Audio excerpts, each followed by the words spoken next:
श्रीमद् भागवत 17 स्कंद 14वां अध्याय में भक्तगणों, आज आपको गृहस्थ संबंधी सदाचार की कथा सुनाऊंगा। आप इसे ध्यानपूर्वक सुनिए और इस चैनल को लाइक एंड सब्सक्राइब जरूर करें। कृष्ण भगवान आपका कल्याण करेंगे। कथा सुनिए।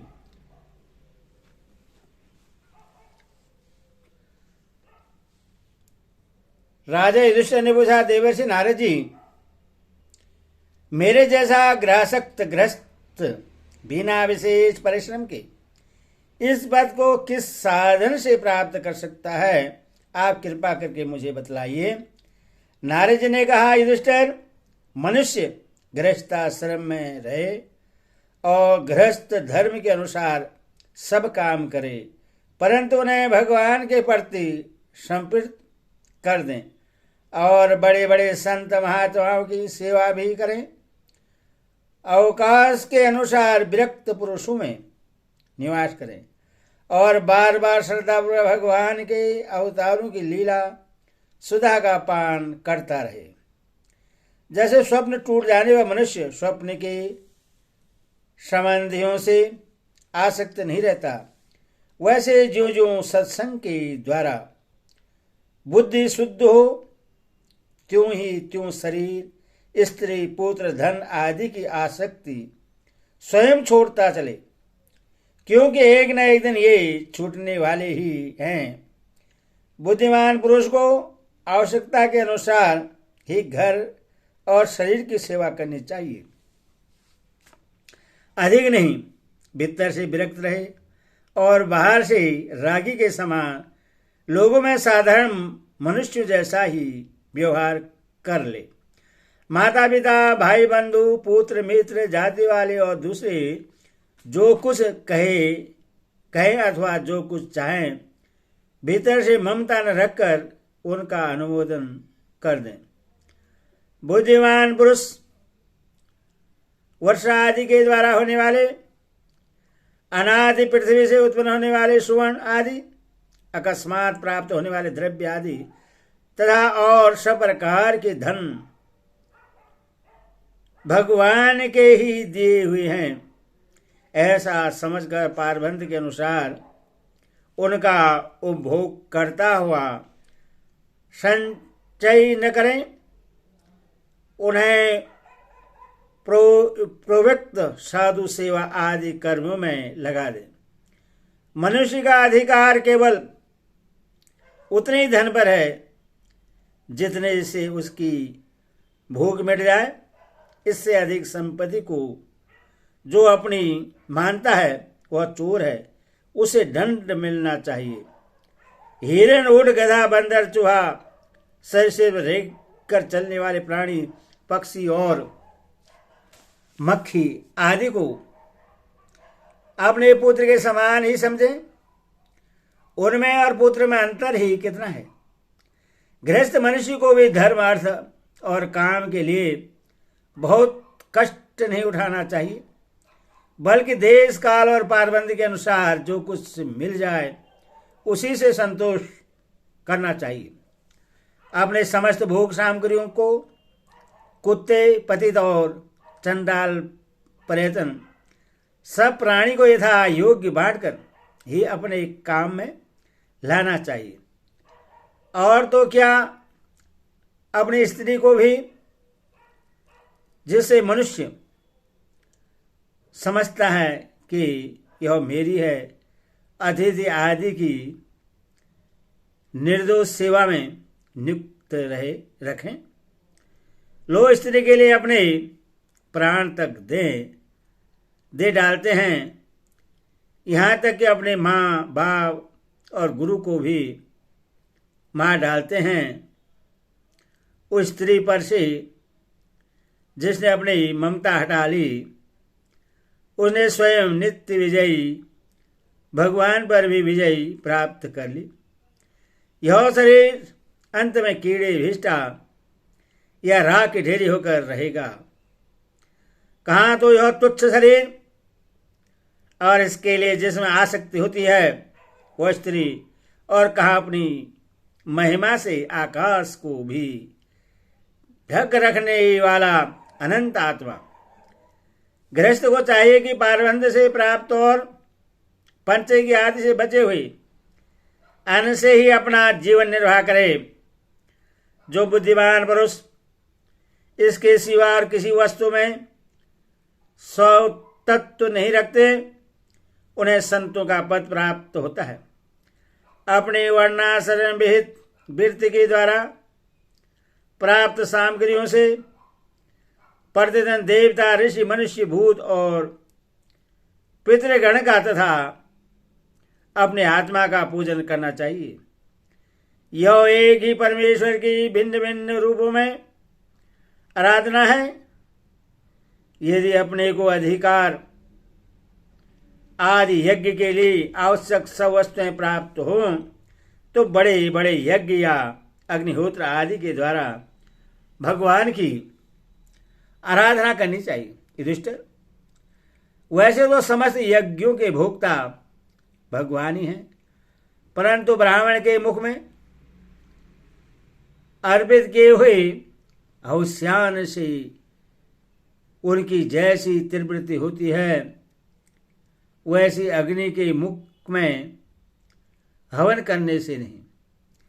इसलिए ब्राह्मण, देवता, मनुष्य आदि सभी प्राणियों में यथा योग्य उनके उपयुक्त सामग्री के द्वारा सबके हृदय में अंतर्यामी रूप से विराजमान भगवान की पूजा करनी चाहिए। इनमें प्रधानता ब्राह्मणों की ही है। धनी देश को अपने धन के अनुसार अश्विन मास के कृष्ण पक्ष में अपने माता पिता तथा उनके बंधु, पितामह, मातामह आदि का भी महालय श्राद्ध करना चाहिए। इसके सिवा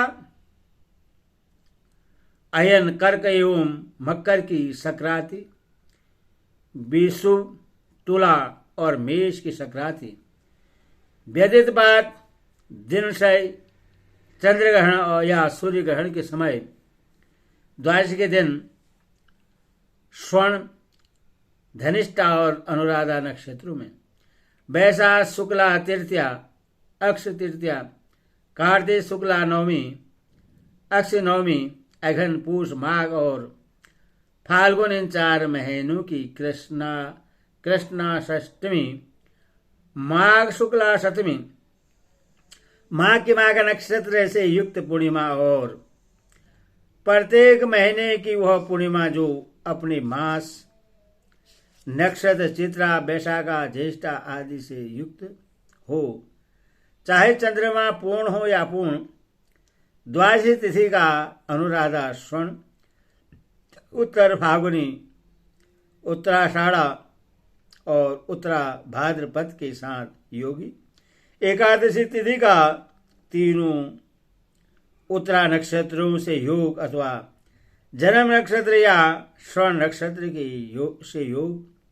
ये सारे समय पितृगणों का श्राद्ध करने योग्य एवं श्रेष्ठ है। ये लोग केवल श्राद्ध के लिए ही नहीं, सभी पूर्ण कर्मों के लिए उपयोगी हैं।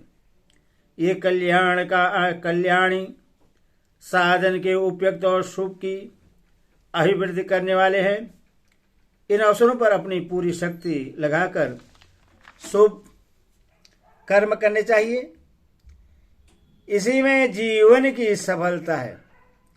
इन शुभ संयोग में जो स्नान, जप, होम, व्रत तथा देवता और ब्राह्मण की पूजा की जाती है, अथवा जो कुछ देवता, पितर, मनुष्य एवं प्राणियों को समर्पित किया जाता है, उसका फल अक्षय होता है।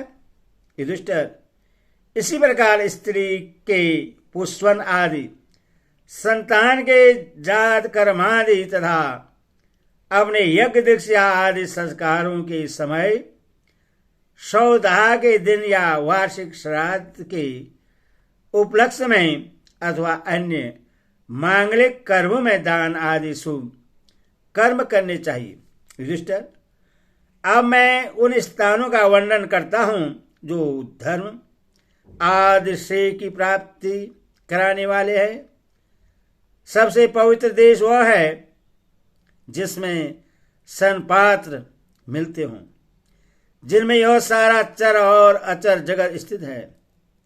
उन भगवान की प्रतिमा जिस देश में हो, जहां तप विद्या एवं दया आदि गुणों से युक्त ब्राह्मणों के परिवार निवास करते हों, तथा जहां तहां भगवान की पूजा होती हो और पुराणों में प्रसिद्ध गंगा आदि नदियां हों, वे सभी स्थान परम कल्याणकारी हैं।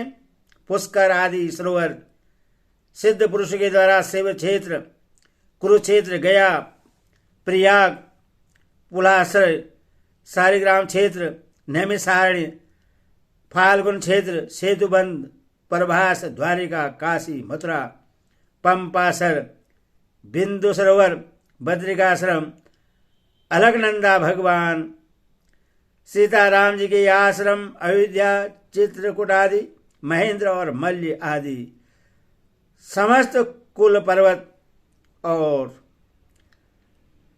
जहां जहां भगवान के अर्चावतार हैं, वे सब के सब देश अत्यंत पवित्र हैं।